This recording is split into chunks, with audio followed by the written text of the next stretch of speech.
हर सुबह के बाद शाम का आना तय है, हर जश्न के बाद अलविदा कह जाना तय है। ये लम्हे भी जल्द गुजर जाएंगे, पर यादों के गलियारे में बीते पल मुस्कुराएंगे। नमस्कार। On behalf of CSIR, Indian Institute of Toxicology Research, and my own behalf, I, Dr. Alok Pandey, cordially welcome you all on the occasion of valedictory function of this 2 days conference, which was Women in Academia, Research and Management of Food Safety and Toxicology, WARM-FoST. And I certainly hope that it has given you warmth. And if I remove the word O, we'll keep it fast. For the research, for the whatever fields we are going from here onwards. And to begin with today's function, I request the dignitaries, Professor Sonia Nityanand, Director, Dr. Ram Manohar Lohia, Institute of Medical Sciences, Mrs. Renuka Mishra, Director General of Police, State Special Investigation Team, Lucknow, Dr. Sridevi Annapurna Singh, Director, CFTRI, Mass Group, Nandini P. Shetty, and Dr. Smriti Priya, please usher the dignitaries on the dais.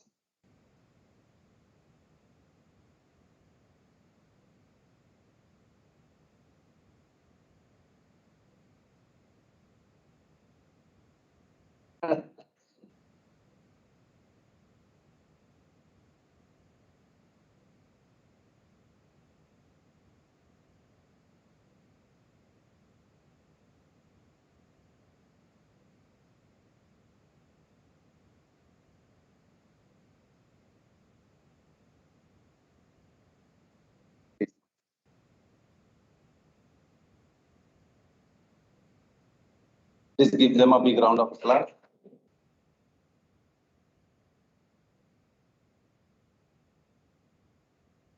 Now I request Dr. Sridevi Annapurna Singh, Director CFTRI, to kindly welcome the guests by presenting them a floral bouquet, rather a flower and a book. Professor Sonia Nityanand.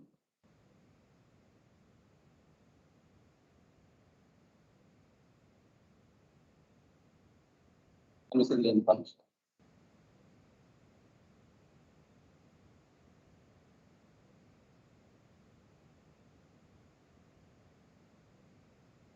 Thank you, ma'am.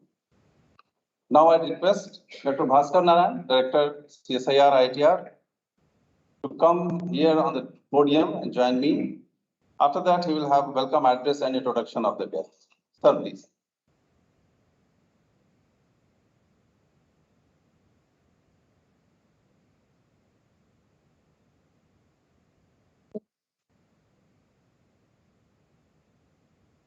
नमस्कार, मैं doctor आलोक मिश्रा शेर व शायरी नहीं कर पाता हूँ, इतना जरूरत नहीं है मेरा, लेकिन लखनऊ में है तो हम मुस्कुरा के ये बोलेंगे कि आप भी लखनऊ में है, मुस्कुराइए।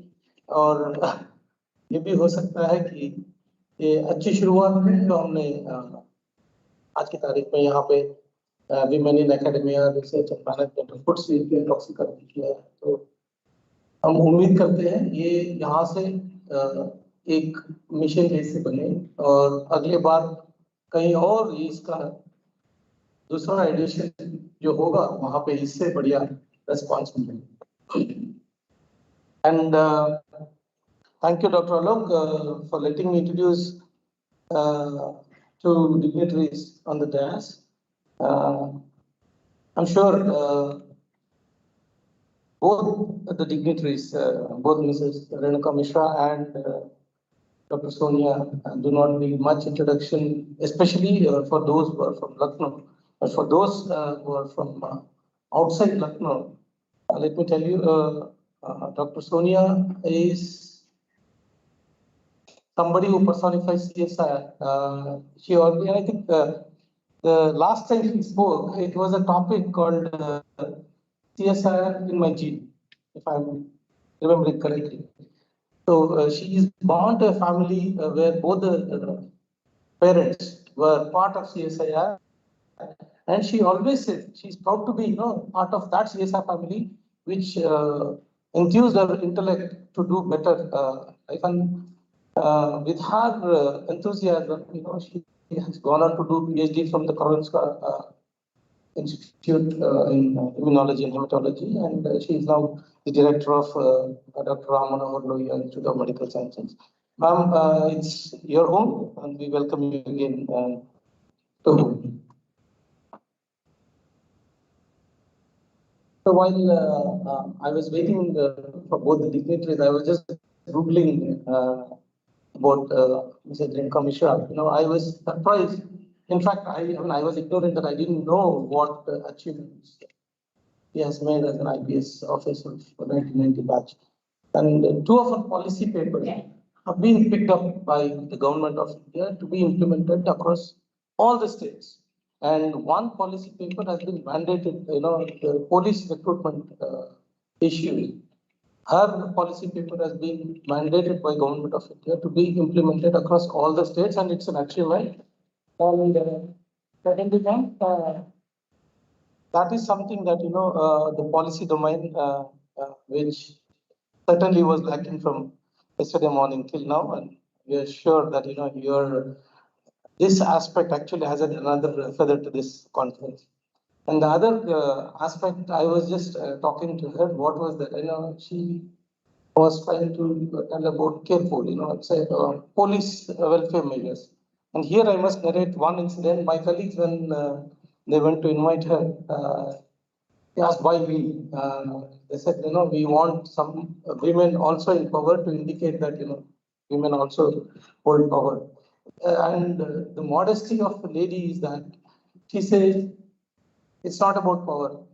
We are in service of people, and it is what makes us different. So that is the humility, she personifies, and despite being in such a higher, powerful position of power, still she's grounded, and she's of the opinion that we are in service of people, in service of nation, and certainly, ma'am, we as Lucknowites, we are really proud of you, and then thank you for accepting us, and welcome you to our institute.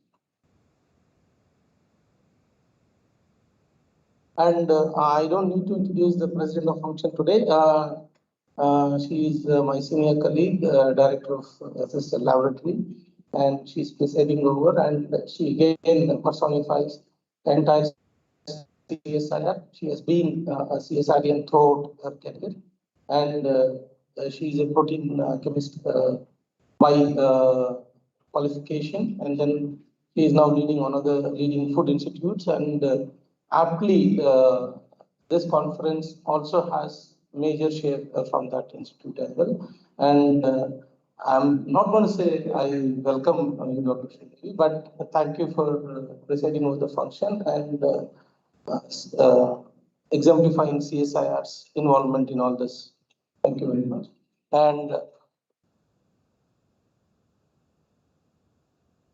as been the case, we had 2 days deliberation. I would be lying if I say I sat through all the deliberations. I'm sorry I couldn't, but I'm sure it has been because I have been getting text messages that about different sessions. So I was sure that it was an engrossing session, and I'm sure a lot of issues have been debated, deliberated, and then the two young women on the extreme right and left of the dais actually have been the organizing secretaries and conveners of this conference. And I now request Dr. Nandini Shetty to summarize what has happened these 1.5 days of deliberation.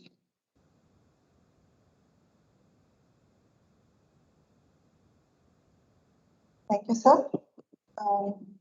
Good evening to one and all present here. I hope you have all enjoyed the 2 days of the conference and taken many points from this conference, since a lot of things have been discussed as to how to empower women and all the opportunities and challenges. And I'm happy to summarize in brief what has happened in the past.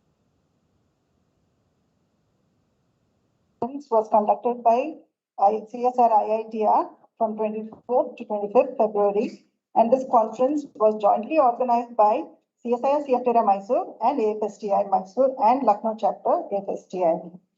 And the conference begin with the Director IITR, Dr. Bhaskar Narayan, briefly telling about the importance and the genesis of this conference.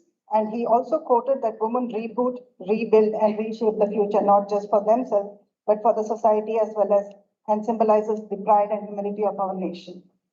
The Dr. N. Kalai Selvi, DG CSIR and Secretary DSIR, gave the presidential address, and she was the main guest. And she inaugurated the conference on February 24th. And she mentioned that the conference will provide a platform for women scientists, technologists, and entrepreneurs to showcase their achievements in multidisciplinary aspects of food safety, toxicology, public health, technology, and entrepreneurship. And the other dignitaries with her was Dr. Radha Rangarajan, who is the director of CSIR-CFTRI, Dr. Sridevi Annapurna Singh, who is the director of CSIR-CFTRI, and we had other two guests, that was Padma Shri Usha Chamur, president of Sulabh International Social Service Organization, and Padma Shri Sudha Singh, Olympian and national athlete. And all the speakers who gave their remarks shared their views as what are the role models and what are the struggles they have gone and what was the achievements and their success stories, which was well taken by all the audience on that day. And the dignitaries also inaugurated Lucknow Chapter of AFSTI and the IITR 1 Week 1 Lab campaign. And there was a release of Millet Conference brochure, which the Millet Conference will be held at CSIR-CFTRI in the month of April. And addressing the gathering and delivering her presidential address, Dr. Kalai Selvi, DG CSIR-CFTRI, said that women are naturally connected with food, culture, and health. She inspired the audience to take some learnings from Padma Shri Usha Chamur as a symbol of tolerance and Shri Sudha Singh as a symbol of courage. And we had 3 technical sessions, that is driving innovation in research and development, where we had around 6 speakers. And the second technical session, inspiring challenge through learning and leading, we had 4 speakers who emphasized the highlight of importance of science for women from various cutting-edge technologies. And the third session was Pursuit for Creativity and Secure Future, where there were 7 speakers, and there was representative from FSSAI who covered the aspect of the concept of eat safe and healthy and sustainable. And they also stressed that some of the speakers stressed that we required more women role model in higher positions so as to inspire the other women. And some of the speakers also highlighted the role of women in scientific and technology management of CSIR. And there was also a discussion on implementation and bringing knowledge and drive innovation in technology. And on the topping of the cake was the National Conversation of Women in Academic Research and Management, Food Safety and Toxicology, discussed the various challenges, and all the panelists who were there, they were of the opinion that if women are empowered, they don't require much support, and there are many opportunities which they can use and have opportunities even if there is a career break. And today we are having valedictory function where we have 2 eminent people. The chief guest is Professor Sonia Nityanand, who is the director of Dr. Ram Manohar Lohia Institute of Medical Science, and the guest of honor is Mrs. Renuka Mishra, Director General of Police State President. Welcome, ma'am. And I wish you all a pleasant stay here and safe journey back home. Thank you, one and all.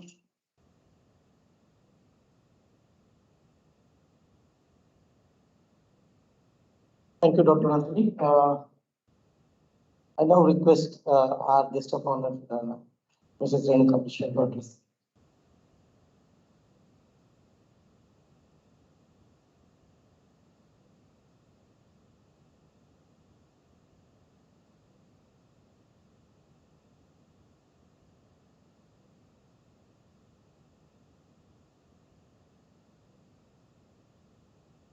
Very good afternoon to all those present here, and especially the distinguished guests and the director of the CSIR and Dr. Sridevi. I have to look at the names. I'm sorry, I don't remember, but a very good afternoon to all of you. I thought I was coming up after the chief guest, but since I'm coming up before, so be it.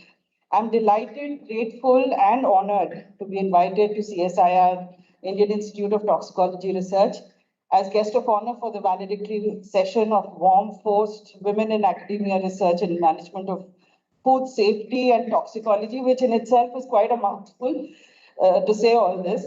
Congratulations on your launch of the 44th chapter of the AFSTI.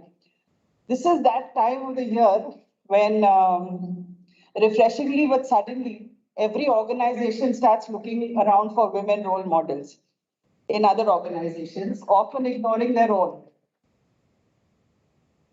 And 51.96% of the population begins to recognize the contribution of 48.04% of the population. Not sure who is to be thanked for Women's Day, but thank you. And after the 8th of March, I often say, in jest of course, that we, the women, can now step off the limelight and rest in peace. I was very impressed by the choice of themes for your workshop and would be very interested in knowing the outcome of the discussions that took place over the past 2 days. The themes are powerful and positive, to say the least. I'm sure you would have discussed these themes at length and formulated some very interesting and inspiring action plans. For any action plan to succeed, the first place to start would be, okay, let me start with a very small question. Let's say at about 12 o'clock in the night, if you have kids, then your kid wakes you up and says, Mummy or Papa, how many legs does a cockroach have? What are you likely to do? Interactive. Shut up and go to sleep. That is the most likely, outcome of that question. But what if that same kid wakes you up at the same time in the night and said, "Mummy, bhook lagi hai ya pyas lagi hai"? What are you likely to do? So we often satisfy the physical hunger of the child, but the intellectual hunger of the child is often relegated to the second place. And if you take it in another way, that if the child is not hungry and you feed the child, what is going to happen? You're all about the dose makes the poison, right? As far as toxicology is concerned. Yeah. So what are you likely to do? When the child is not wanting to eat and you feed the child, it will either hate that thing for the rest of its life, or it will puke it out, it will vomit it out, or it will, not accept it. So, and if the child is hungry, what is likely to happen? Whatever you give the child, if the child is hungry, they're likely to take it in. The same goes for training. And the same goes for everything that you do with students. Because when the child does not have the spirit of inquiry, you have not left space for the vacuum in the child's brain or in the student's brain. And हम लोग ठूसना शुरू कर देते हैं, एक के बाद एक, we thinking that they're going to receive all of that. They're not going to receive it. They're going to puke it out. All these. Or they're just going to pick up the presses and throw them somewhere. Because they're not ready for it. They have not inculcated that spirit of inquiry. So for anything to succeed, this intellectual hunger will first need to be created, and then it will need to be satisfied. And then you can be sure that it's going straight where it's required to go. So I hope that this very important aspect of success has been taken into consideration. And also, we must also ensure, I hope this has also been discussed in the past 2 days, that any individual, male or female, for them to work towards these themes, it is just as important that the familial, the societal, and the environmental bubble in which we exist and sustain, that supports our goals, or at least it does not inhibit our efforts. I hope we have had some time to discuss that. When Dorothy Hodgkins won the Nobel Prize for her work in visualizing biomolecules through X-rays, which allowed the understanding of the structure of penicillin, and she later discovered the essentiality of vitamin B12 and insulin, which we are so familiar with these days. The British press reported her achievement as Oxford housewife wins Nobel Prize. Hedy Lamarr the inventor of wireless technology, so to speak, was not taken seriously for many years because she was stunningly beautiful. And on those days, as per her biographer, nobody took beautiful women seriously in intellectual matters. Jane Goodall, one of the first female primatologists, ethologists, and anthropologists who worked with chimpanzees in her discoveries, helped disprove many scientific notions held at that time on primates. The British press said about her, she's the only National Geographic cover girl because she's got nice legs. Two personal examples that immediately come to my mind. When I applied for childcare leave many years ago, my boss said that तुमको क्यों childcare leave की जरूरत है? IPS officer थोड़ी लेते हैं childcare leave. So I said, IPS officer को बच्चे नहीं होते क्या? So then he says, hey, मैं जब मेरा बेटा, I said my son is in the 10th standard. I've got to be around at least for his 10th standard. So he said, मेरा बेटा जब 10th standard में था, तो मैं तो कश्मीर में posted था. You know, he gave me a big thing about it. So I said, हाँ सर, आप कश्मीर में posted थे, बहुत बढ़िया. तो आपकी पत्नी थी घर पे जो देखभाल कर रही थी. मेरी भी कोई पत्नी होती तो मुझे दिक्कत ना होती. तो क्योंकि मेरी कोई पत्नी नहीं है, इसलिए मुझे प्रेशर नहीं. So he didn't like it very much. I must tell you that he was not very happy with my answer, but I was thrilled with my answer. As it came out, I was feeling about. So sometimes you need that vibe at home to be able to do this. So that backup is really important. Another incident that comes to my mind is I went to visit one of my ex-bosses. He was heading another paramilitary organization. And I went to call on him, and then he ordered for coffee, and a very nice person otherwise. So he ordered for coffee and all, and then he says, कि अच्छा रेणुका तुम हो, तो हम बैठ करके हम लोग कॉफी पी रहे हैं, कोई और लेडी होती ना तो हम 2-4 को बिठा लेते अपने पास as protection. Meaning, this whole thing about the sexual harassment at workplace, this act in the Vishaka guidelines and then the act was brought into place to protect those who get sexually harassed at the workplace. It was to enable mainstreaming. And what has it done in a way? It has made people inhibited to even take people into the mainstream because they don't want to be seen anywhere near them, lest they complain. Completely ulta effect ho rakha hai. So these are very important things that we have to keep in mind, whether male or female. So what comes in the way? I mean, this is like collateral damage, that has happened. You try to do something for somebody's good and then something else happens. So what comes in the way of achieving these themes that you've listed out?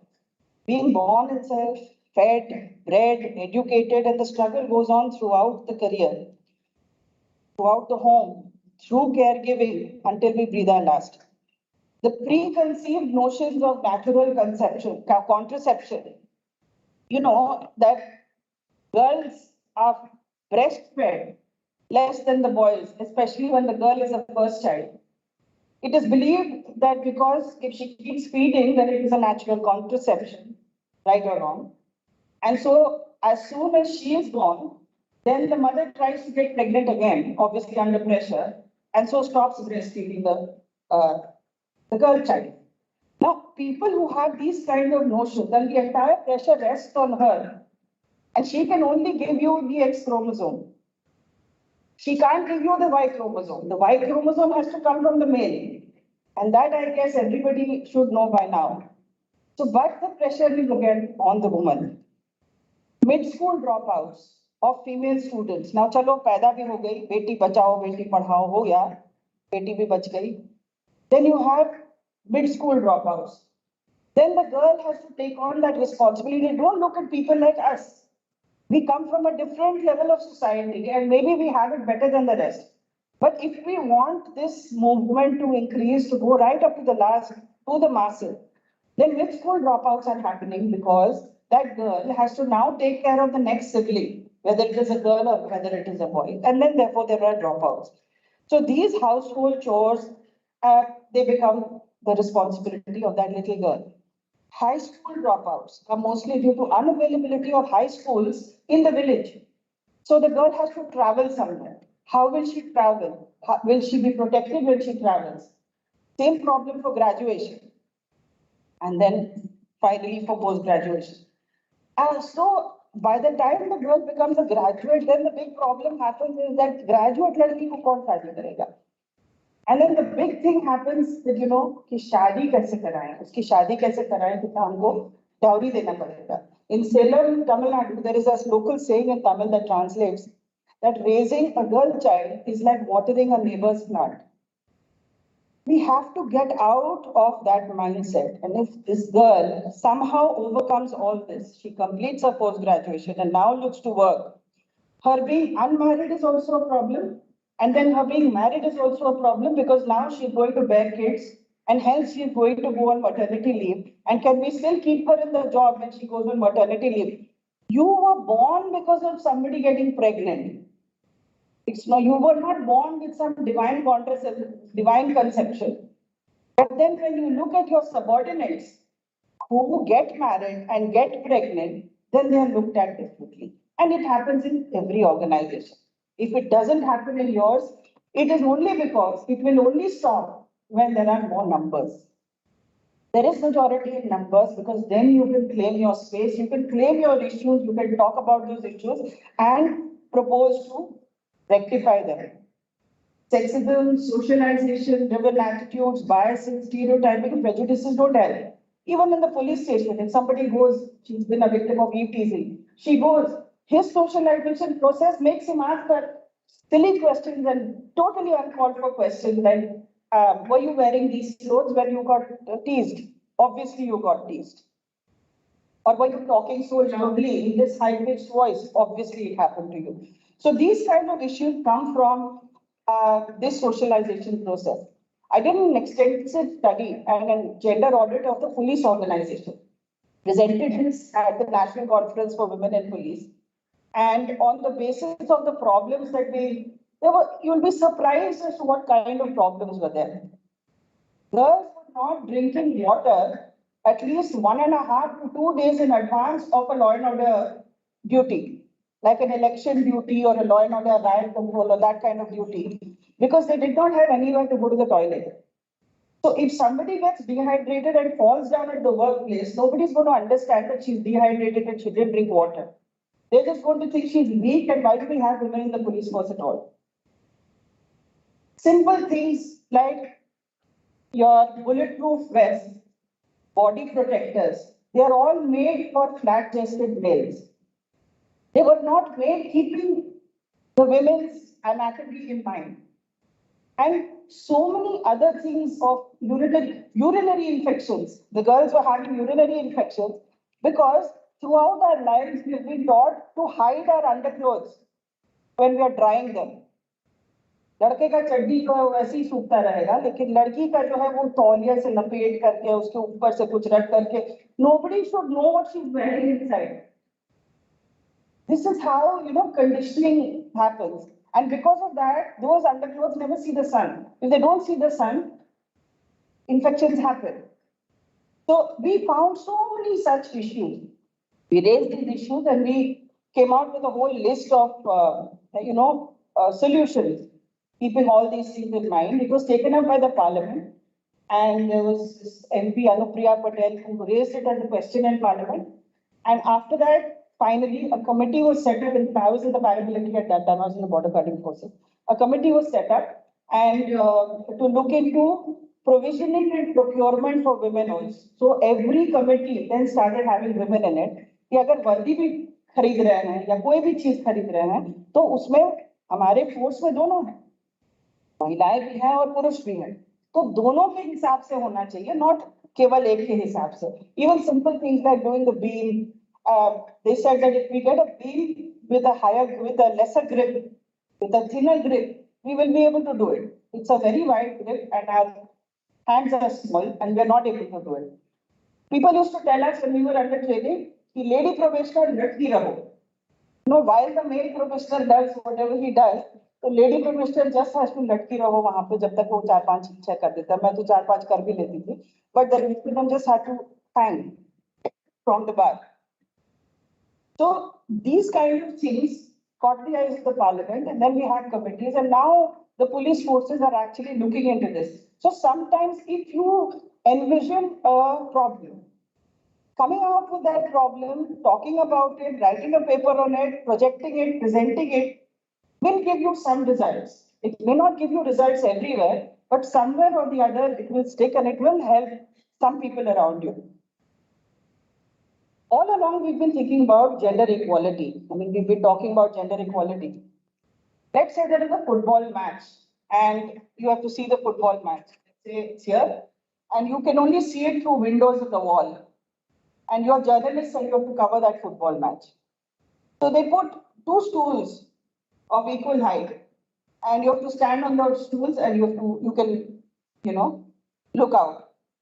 So the male looks at the football match through that window, but the female has to suffice with the wall because she cannot reach the window.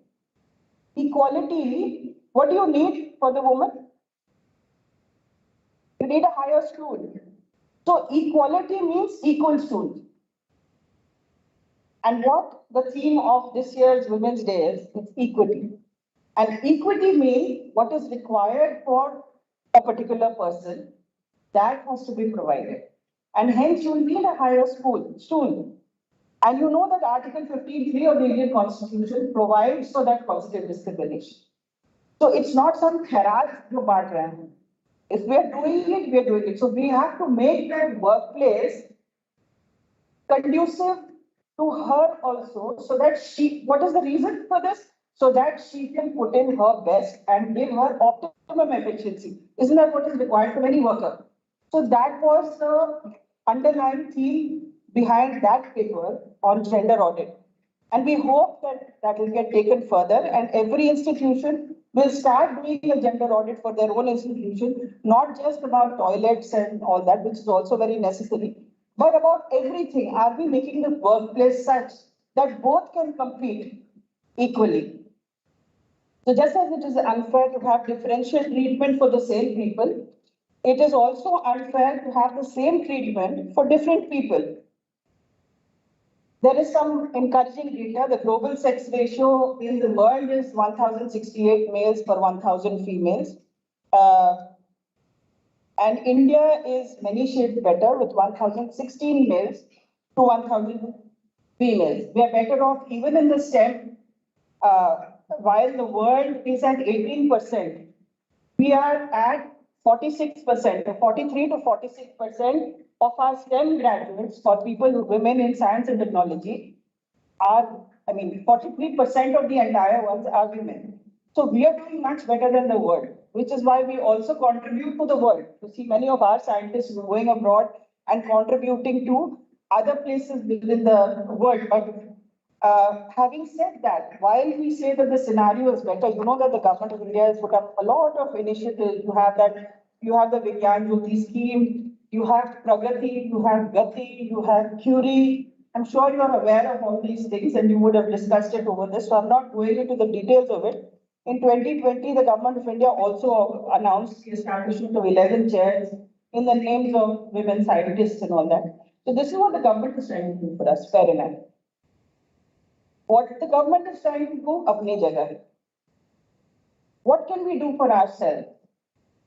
The most important thing is to support each other. We are not in competition with each other. We have to support each other. We have to change the workplace, create a gender-friendly environment, make it easier for yourself and women like you. And like I said earlier, the dose makes the poison. All things are poison and nothing without poison. The dosage alone makes it so. A thing is not poison. Oxygen is necessary for survival, yes. Too much oxygen is toxic. Too much carbon dioxide, potassium, sodium, etc. Everything is toxic. Moderation is good. Anything in excess or deficient is toxic. And you would have heard of relationships which are toxic as well because of the same reason. So make your partners real partners. Make them equal partners. Ensure that they give you backup. Otherwise, don't choose them. Choose those who can give you backup or afford enough, both of you together, to get backup from outside. Because if backup nahi rahega, you can't come to office. You will go through guilt trips every day for leaving your child at home. You will probably go through it more than the men go through it. But if you don't have that, then so there's no shame in asking for help. There are no inhibitions in projecting your work and getting awarded for it. No inhibitions. If you've done something good, talk about it, present it, come out forcefully. As it is, if you're assertive, they're going to look at you as aggressive. Doesn't matter. Do it anyway. Don't second guess your own capabilities. And also don't second guess the women who work for you or who you work for. Shed your own gender bias. Many times that also happens. I had a boss who said she wanted an idea, a suggestion. She was a lady, and she wanted some ideas, and she said, "Okay, anybody has any idea?" I waited because I was the senior most among the rest of them. I said, "Decency बनता है, wait." और मेरा दिमाग जो है फूटने लगता है ideas, ऐसे निकलने लगते हैं. So I held myself back. And after some time, when nobody spoke, I said, it's disrespectful because she said, "Give me ideas," and nobody gave any ideas in the room. So then I said, "Ma'am," and she said, "I didn't ask you, Renuka." So I said, "Ma'am, that's gender bias." So everybody laughed, and later on, she was very upset about the fact that I said gender bias. But that could also happen. Gender doesn't mean female. You're aware of that. Sex is male or female. Gender is what society makes of the male and makes of the female. So gender bias could be here also. So if you are a woman and you have reached a position which is good, it is up to you to also help and support and at least not suspect the capabilities of those who are like you. Get rid of the imposter syndrome. Don't get gaslit. The imposter syndrome is when you don't have strength, you don't have faith in your own capabilities. You constantly second guess yourself. मुझे ये award मिला, पता नहीं क्यों नहीं मिला, मेरे पति ने मेरी बहुत मदद की, इन्होंने मदद की, डायरेक्टर साहब ने बहुत मदद की, उन्होंने मदद, अरे छोड़ो, अवार्ड मिला है, claim it for yourself. Because if you don't do it, your kids who are looking at you, Dr. Sonia came into this technology, science and technology field because both her parents were part of CSIR. Attracting talent, retaining talent, and also getting inspired by talent. How will you inspire the next generation? So it's not about only having a seat at the table. It is about making space for more women at the table. It's not that just one woman जिसको खैरात में table पे seat दिया गया है. Make longer tables, make better tables, have more seats. आओ सबको ले जाओ. More people, you will get more things done.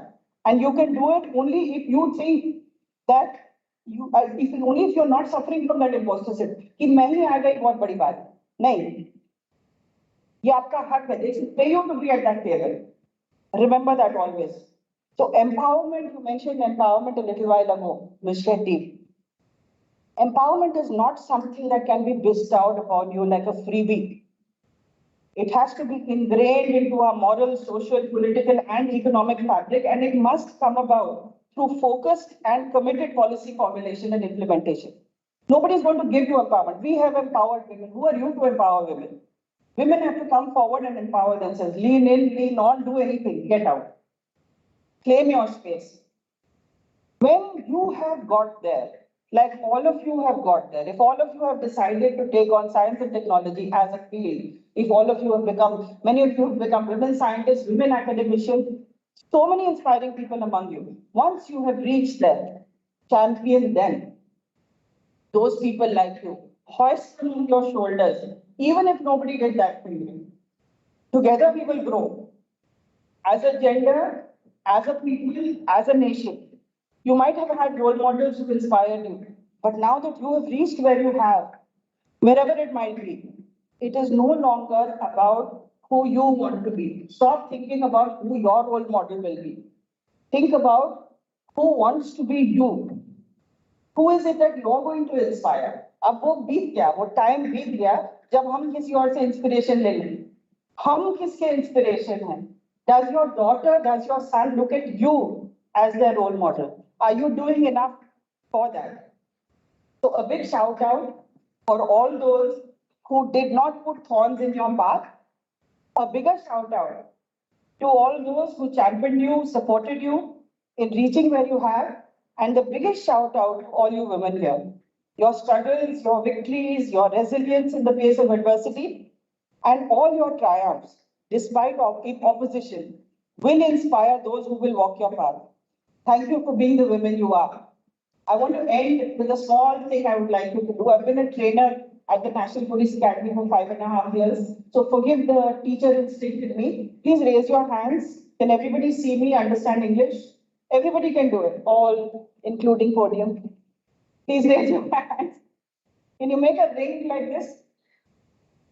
You were able to make a ring like this? Yeah, everyone? Please place it on your chin. Where is your chin, ladies and gentlemen?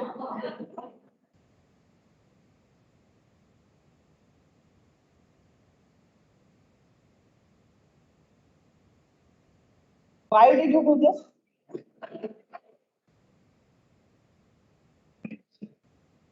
So, your children, your followers, your students, they all listen with their eyes. Nobody listens with their ears. The ears are only for the mass, you know.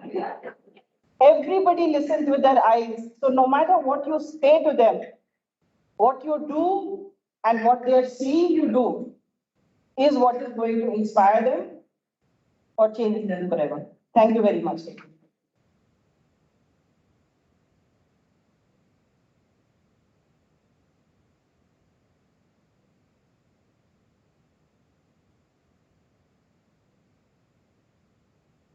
Thank you, ma'am. That was warm. Again, for that warm talk, a big round of applause.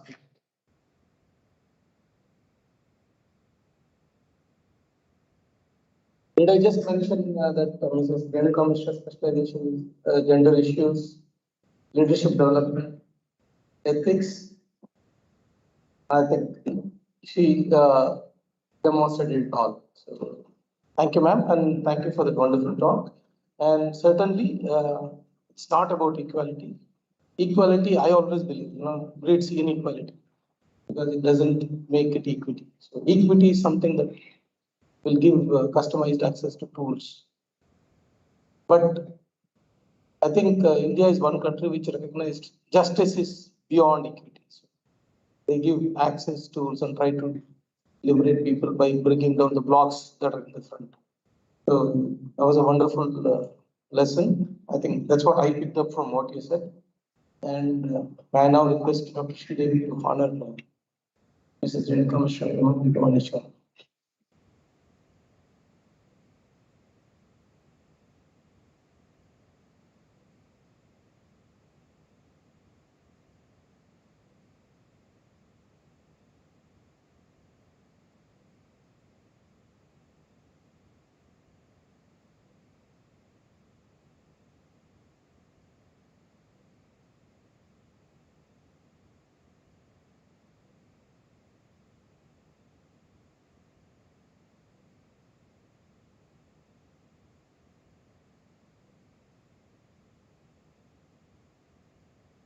A lot of young women, presented their, I wouldn't call research work, but their work of their lifetime doing PhD, a master, the internship.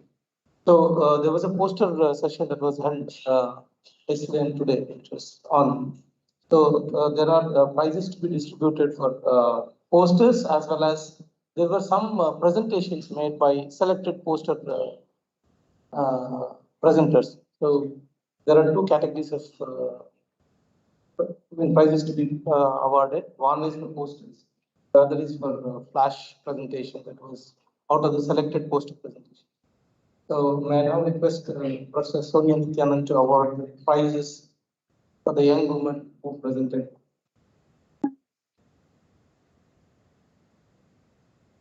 There are 4 prizes in the posters category. The first one I will read out backwards.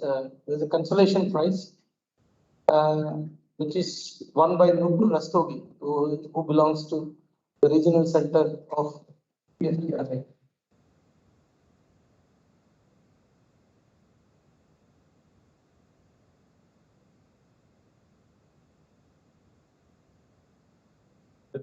Certificate only.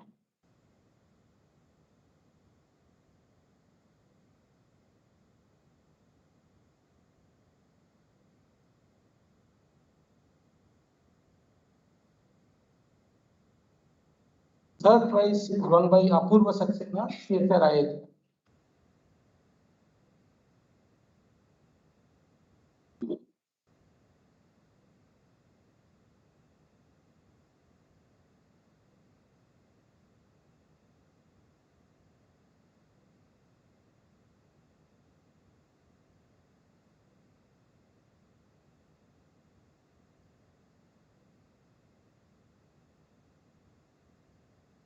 The second prize goes to Ms. Prachi Jain, IIT Roorkee.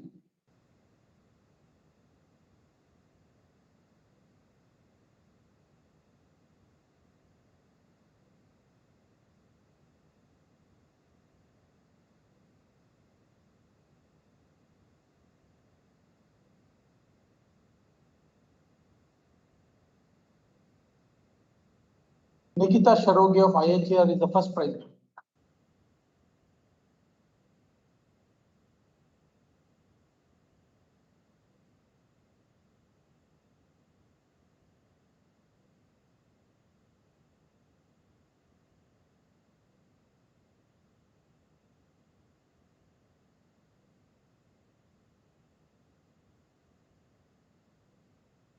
May I now request Mrs. Renuka Mishra to award the prize winners of the flash presentations.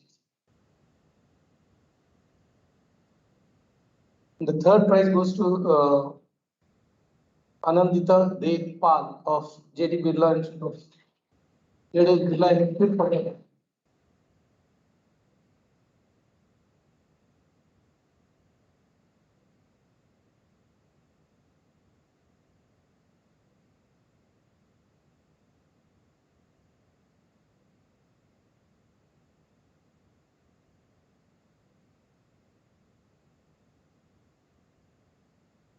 The second prize goes to Yahavi Chandrasekharan, IITR.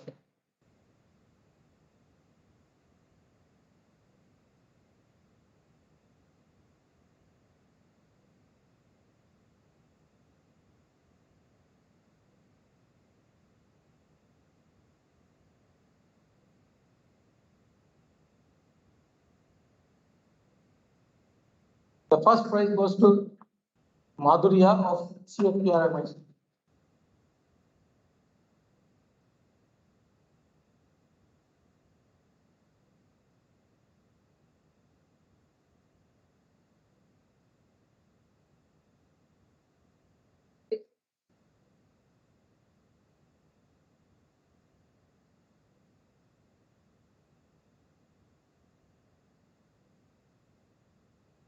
Thank you.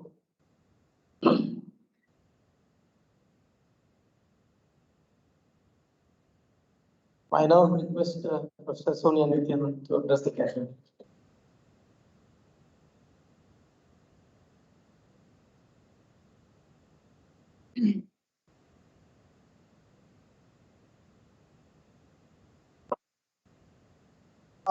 This is Renuka Mishra, Director General of Police, the State Special Investigation Team. Mrs. Dr. Shri Devi Annapurna Singh, the Director of CFTRI. Dr. Bhaskar Narayan, who is the Director of IITR. Dr. Nandini Shetty and Dr. Smriti. All the esteemed guests in the audience, the staff of IITR, and all the students who are present in this audience. A very good evening to all of you.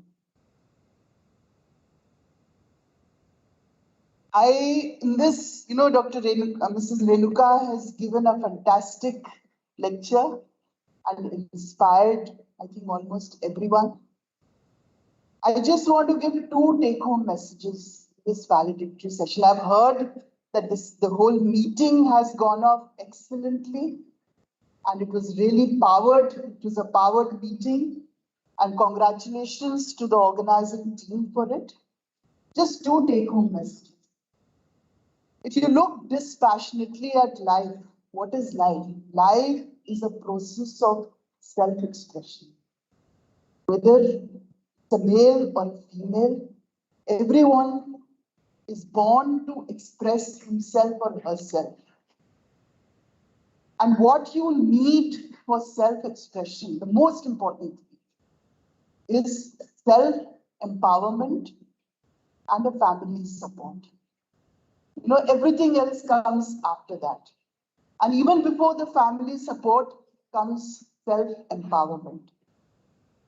And this becomes very, very, to me, this is the most important things for a woman, is self-empowerment.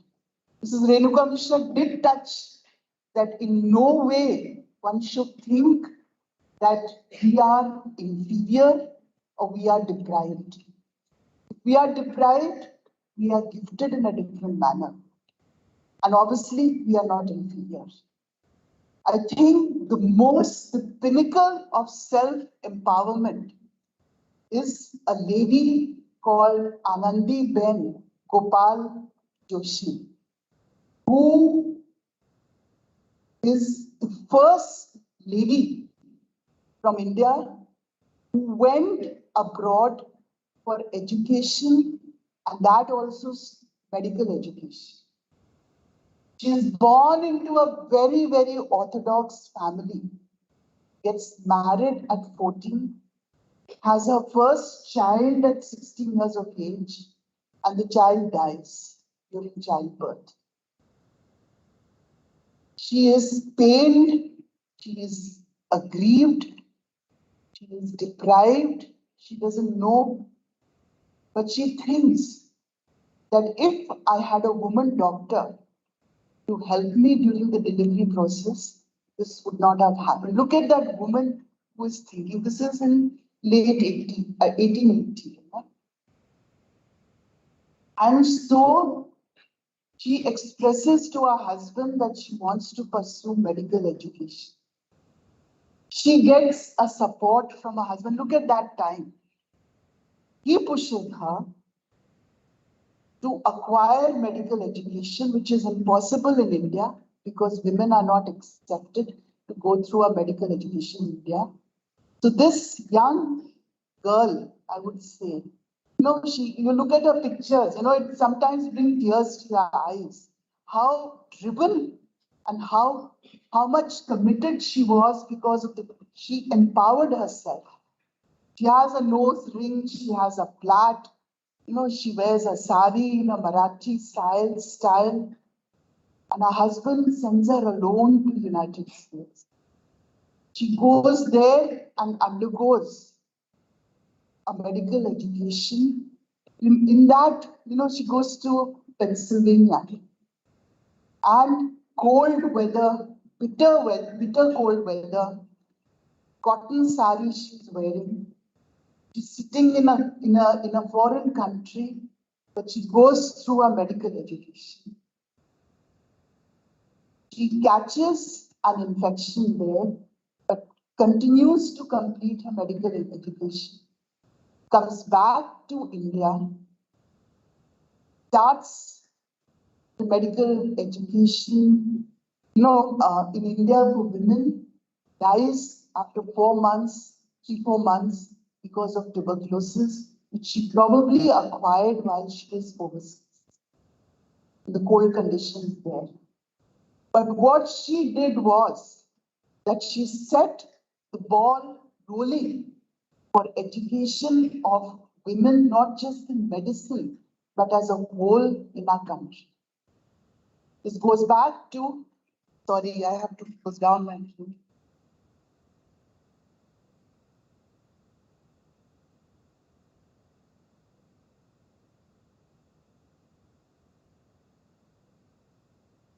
She empowered herself, and she was fortunate enough to have a husband in 1880 to empower her.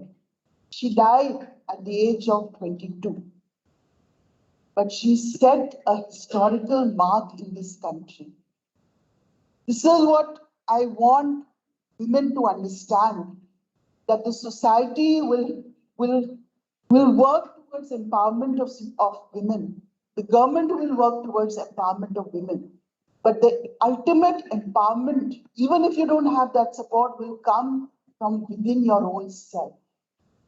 All the people who are sitting in this audience, like Mrs. Renuka Mishra said, we all are mothers.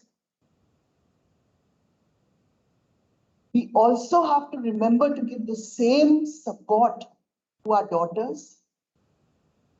A lot of men are sitting here. They have to remember that they have to give the most important support comes from your family. They have to give to their spouses, their daughters. And it is for women, as she highlighted, to choose and decide the right spouse, even if it's an arranged marriage. It is important to have a support. See, everyone wants to express themselves in life in a different way. Some people just want to, some women are just want to express themselves by being mothers. Some just want to express themselves by achieving professional excellence, by doing good science, by whatever profession they get into. And some want to do both. So nothing is right, nothing is wrong.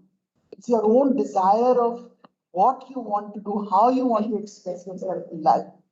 But any self-expression does need the family of family support. But as I said, the most important is your own self-empowerment. The family support then follows, and then everything else follows. I would like to highlight just a little bit that, again, this is something which has inspired me so much, the story of this lady who was the first woman doctor to get educated in Western medicine. And the second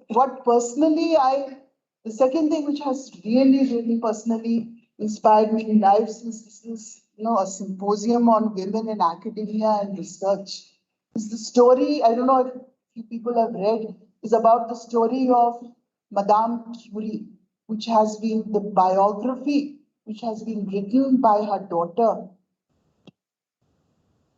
It's not that she's got a Nobel Prize 2 times, she's the first woman to get a Nobel Prize, the first woman to be made a professor in the University of Paris. 2 times she gets a Nobel Prize in 2 different fields, physics and chemistry. She gets into getting mobile X-rays in World War I. But what inspired me the most is when I read it when I was doing my MBBS, was the way she went through her education. She was Polish, I think most of you people will know. And the way she went through her education, she was from a poor family. Again, there were bitter cold conditions. The way her desire to study, her desire, her hunger and thirst for science. That she used to protect herself from cold, she used to stay in an attic. And to protect herself from cold, she used to put all chairs and furniture around her, so that she could get whatever warmth she could be able to study in the late hours of night. So it's something which inspired me, though I had done medicine. But it's somehow that novel, which is that biography which has been written by her daughter, Juliet Curie, about Marie Curie, really awakened that passion for science in me. That drove me actually to pursue after my MD a PhD degree. I mean, this is where the self-empowerment comes in. Self-expression, if you have a desire for self-expression, you have to empower yourself.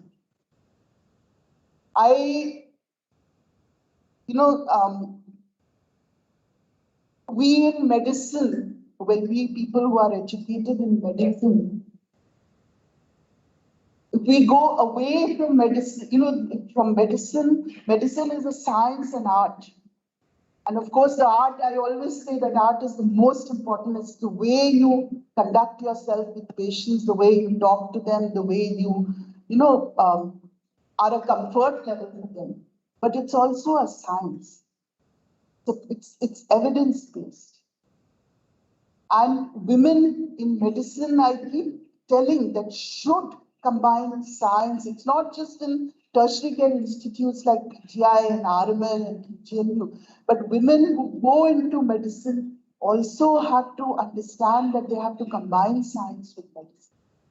Because that's where you answer unanswered questions, which is of actually direct benefit to mankind. In my life, I've tried to combine medicine with science. And then when I left to join RML IMS as the director 1.5 years back, I was fearful as to whether I'm moving away from academics into a managerial administrative position. Am I really doing the right thing? I am directly benefiting a lot of my blood cancer patients, bone marrow transplant patients, and moving into an area which is completely different. But again, as I said, I'm so glad that I'm going through this experience.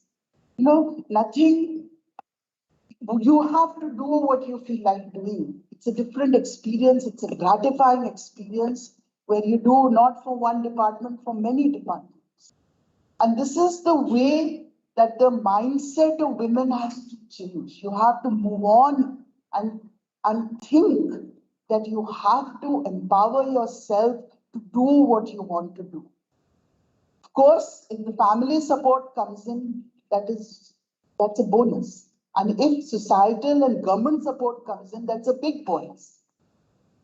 But the initiation and pursuance has to be from your own side.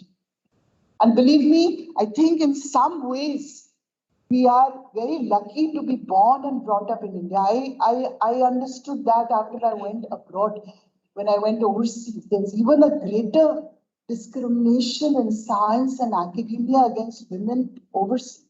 At least here, we are promoted, we are selected on our merits. So it's not a bad society, it's not a bad country. It's just the way that we have to think.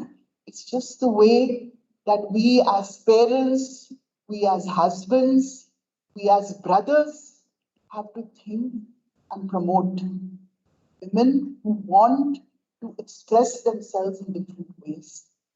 So I again congratulate Dr. Bhaskar and the team for organizing this 2 days symposium on a very important aspect. I wish all of you good luck, especially all the young women here. Good luck. Thank you very much for inviting me.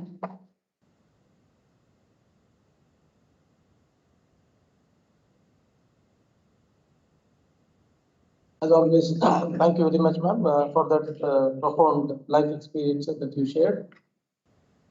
Like there's a saying that goes, you can only take horse to the water, only thirsty can make it drink. So I'm sure that self-empowerment is something that has to come from within, not so you rightly pointed out.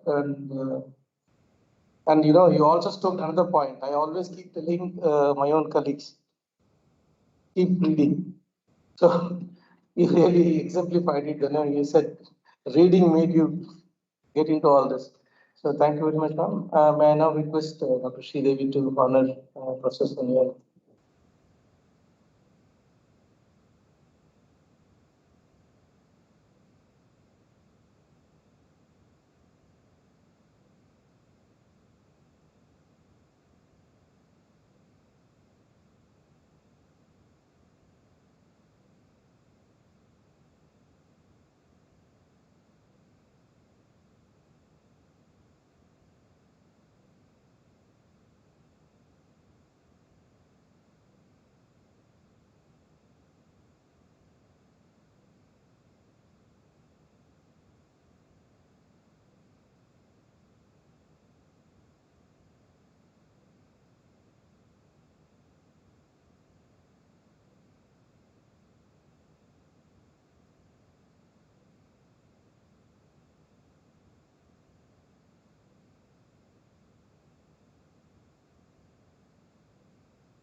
Greeting Professor Sonia Nityanand, Dr. Mrs. Mishra, Dr. Nandini, Dr. Smriti, Dr. Bhaskar, who's in the back today trying to be supportive for all the women who are here, and all the lovely audience, both men and women. Science knows no gender. So we are all in the field of science for, that is one of the factors at least. I do believe we compete on equal terms, and more power to all of us for that. So women in academia, research and management of food safety and toxicology. So I did speak in the inauguration, and I was just thinking again, what is it that I can tell more, because everybody has said it and done that. So definitely women have been the homemakers, and they have been dealing with food, and it was not right that they should be in the kitchen cooking and providing for the family whatever food is there. And when I recollect my childhood, when we did not own a refrigerator at that time, the great innovations my mother made to turn the leftovers into something more tasty the next morning. And it was quite often that the leftover rice would be mixed with milk and left in an earthen pot, and the next day you ate that as breakfast and went to school. Today we have cornflakes, but in the UK, I understand that this is being sold as a probiotic by them, and they're making money. So we have left our traditions behind, what was healthy, and we've gone forward. So again, in the same vein, if you look at our nutrition scenario, you do find that we have a lot of malnutrition. On the one side, we are having undernourished population. Around 200 million of us are undernourished. It could be protein, energy. We are also anemic. I think some numbers were put around more than 50% of our children and women are anemic. On the other hand, we have obesity and related pathologies. It could be diabetes, it could be cardiovascular disease. 1 in 4 is heart patient, 1 in 4 is diabetic. Many of us are pre-diabetic. We do not know that. So when you look at this theme, you find that, something like 4% of our GDP is lost because of these issues. But what we don't realize is that the girls who are becoming mothers are themselves highly undernourished. They are too young for age to bear children, and they are undernourished most of the time, and therefore, and we should remember that in the womb itself, the child has got programmed to have a lifestyle related disease at a later age, or is going to be undernourished. So low birth weight is a problem. Therefore, it is more important that we have to pay attention to the food that we feed our daughters. Unfortunately, women eat last in the family. They serve everybody and then they're too tired, therefore they just eat the leftovers. But as per our age, as per our gender, as per our lifestyle, as per our health status, we need certain nutrients, and we leave them out of our plate, we are not going to be healthy, and that ultimately reflects on the economy. And more or less, we are talking about 50% of the population. So we need to look after the food aspect, especially when it comes to our mothers, our daughters, our grandmothers, doesn't matter who. Similarly, we also need to see that they are educated, because I can tell you, I got married into a family where only my mother-in-law was educated, and she was a medical doctor. My father-in-law had some 7 siblings, and none of them they were all agrarian. But because my mother-in-law was educated, all her children became either doctors or, they were highly educated and they are well placed today. So you educate one woman, you've educated the entire family. She also, very organized once because she has multiple hands, as the symbol is there for WARM-FoST. So you will never find a female god who has multiple heads. She always has multiple hands. That means she's always multitasking all the time. To do that, she has to be highly organized. whether it is folding clothes, managing the dishes, and cooking for the family, making her children do the homework and so on. So all of this is going to happen in a much better way and much better for the family if she is educated. Now, also, what more can I say? If you talk about food safety, which is the concept here, like I said in my inaugural address, cooking takes care of some of the safety issues. Because of the high temperatures that are being used, you do destroy some of the pathogens. You can, chemically change the food in such a way that it is going to become more digestible and your body can use it better. Physically also, the texture will be changed, the aroma would be produced and so on. However, there are also, most of India eats plant foods. So most of our protein foods come from seeds. And often the seeds are actually the storehouses for the seedling to grow. And they do not have sufficient nutrition which the human body needs.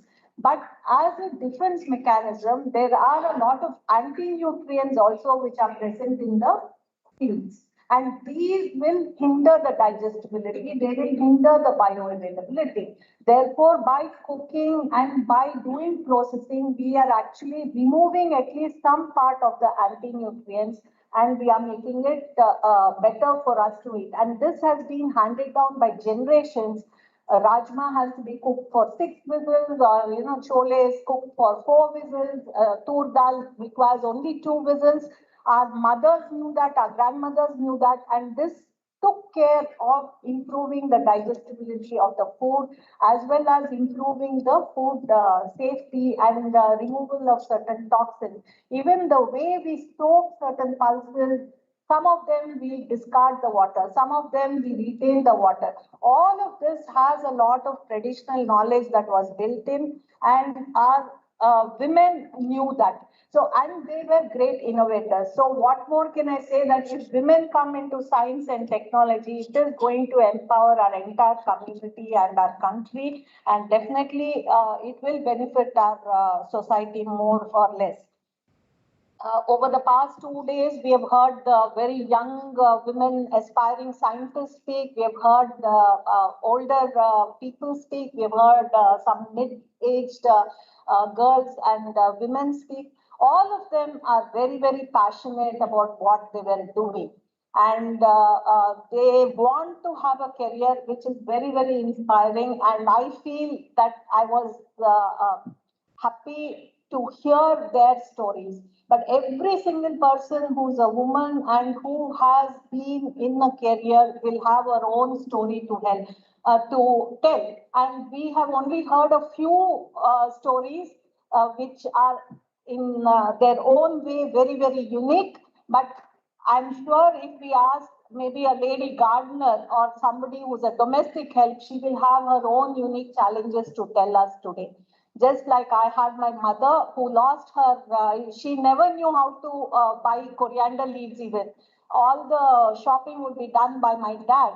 But suddenly she lost him when I was 14 years old, and she was not even 36 years old. She was married at the age of 16, and then she had these 3 minor children to take care of. She had never gone out to a bank and cashed a check, but she learned it all, and she made sure that all her 3 children were settled well.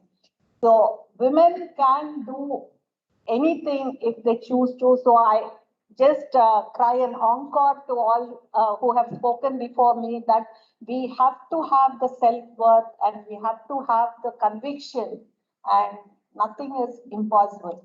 And we are seeing a police person, we are seeing a medical person. Yesterday we saw the DG, we saw a sportswoman, we saw somebody who was associated with sanitation and hygiene and so on. Many science-based ladies are here in management. I think any field women can conquer. So more power to all the women. And I think even the men need to little bit change the cultural conditioning of their minds to accept it and be supportive. Definitely, I could not have come up to this without the support of my family. All said and done, I had a small child who was 1 year, 10 months when I had to leave her and go to Germany for my higher studies. I know guilt and I have experienced it. It is really, really difficult. So family support is definitely there and it plays a very big role for us to achieve our dreams. So I again encore a big shout out to all of you who have supported women to see their dreams. Thank you very much. So a big congratulations to Team IITR for organizing such a wonderful team and concluding it successfully.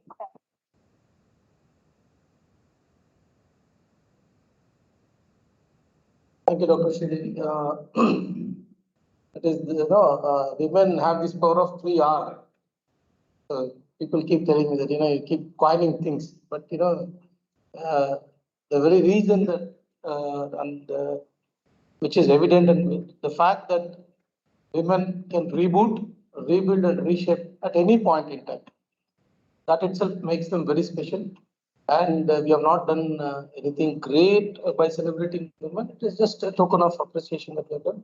I know it's not a big thing, but it's the way we could and we have done. And certainly, ladies and gentlemen, I think it's big time to give it up for all the women, by all the men.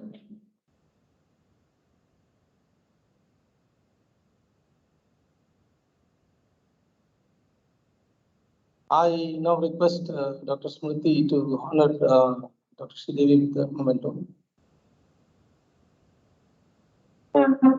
Since she is the president, so we are just honoring her with the book.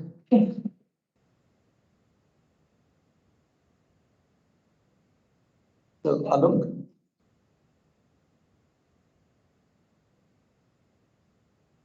Thank you very much, sir. As we have talked in the inauguration also that he has volunteered to compare the program and he has been a good host. I hope you have enjoyed his hosting. And now it is the time to close up the program almost. And I request Dr. Smriti Priya, who is the organizing secretary of this WARM-FoST, to please propose a vote of thanks. Thank you very much, Dr. Alok. Honorable Chief Guest, Professor Sonia Nityanand ma'am, Renuka Mishra ma'am, Dr. Sridevi, Dr. Nandini Shetty, sir, all colleagues, and all my dear friends. This is the time I was looking forward to since we have, started this conference. Because in the entire program, I have only written first thing is vote of thanks by Dr. Smriti Priya. Nobody else can thank all of you from the bottom of my heart, and no words can meet, how much thankful I am to all of you. To begin with, thank you very much, ma'am, for accepting our invitation and coming here. Your words are such an inspiration for us. Sonia ma'am, you have talked about the biography and all. Your own story is a biography for us. We all follow your leads and this. Renuka ma'am, when you talked about that when a kid asks in the middle of the night, suddenly I remember when my 4-year-old asked me, Mama, why there are walls and this roof? I always sleep. Everybody has walls and roofs. So next time I'll definitely answer him that why there are walls and roof, even if it is 2 o'clock. Yeah, so Sridevi ma'am, my words will fail to thank you for your tremendous support during this event and for being with us all the time. I thank all my speakers, all my dignitaries, all the panelists, moderator ma'am, everybody, because they instantly agreed to my invitation and they, whatever changes were there in the technical program, schedule or everything, they were happily agreed with each change and collaborated with it. Many thanks to all my guests. The most sincere thank is to my organizing committee. You will be amazed to know that this organizing committee, each section is headed by a woman. And then there are pillar of strength, which are men, who are, they guiding them and helping them in each and every, task to complete this conference. I cannot forget to thank my students, all the volunteers who worked tirelessly for all this event. 24 hours they were working. And I must say that they have not, I think, slept for last 2 nights also. So thank you so much. I'm also thankful to Dr. Alok Pandey for helping us to organize all these events. And I am also thankful to media persons and press coverage for this event. Above all, on the behalf of my organizing committee, I sincerely thank the compeer of this program, Dr. Bhaskar Narayan. He's very gracious host and he compared all this program very nicely. And we don't even have to write scripts because he doesn't need script. So it all happened, so fluently. Yeah, I am also, his vision, his vibrant leadership. Thank you very much. And I know he would he would say that no, you don't have to say this. We are just hosts.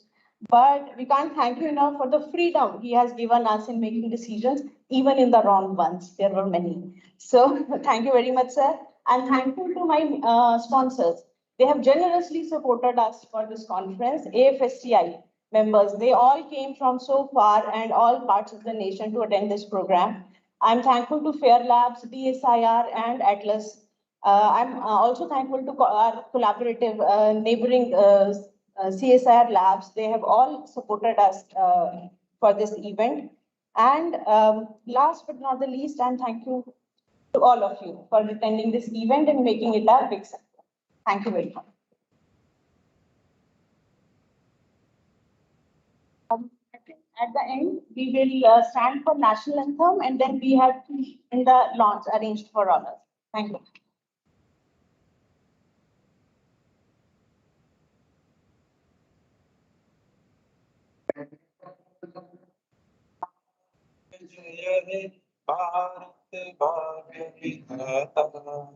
Punjab Sindh Gujarat Maratha Dravida Utkal बंगा विंध्य हिमाचल यमुना गंगा उच्छल जगति तरंग तब शुभ नामे जागे तब शुभ आशीष मांगे गाहे तब जय गाथा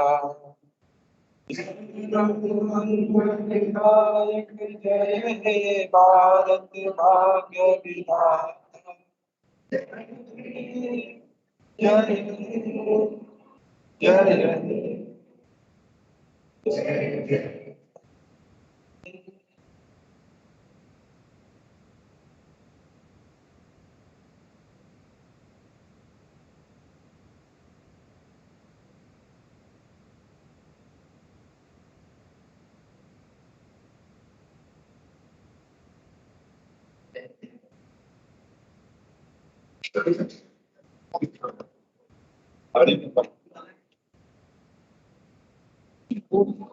Young radiation on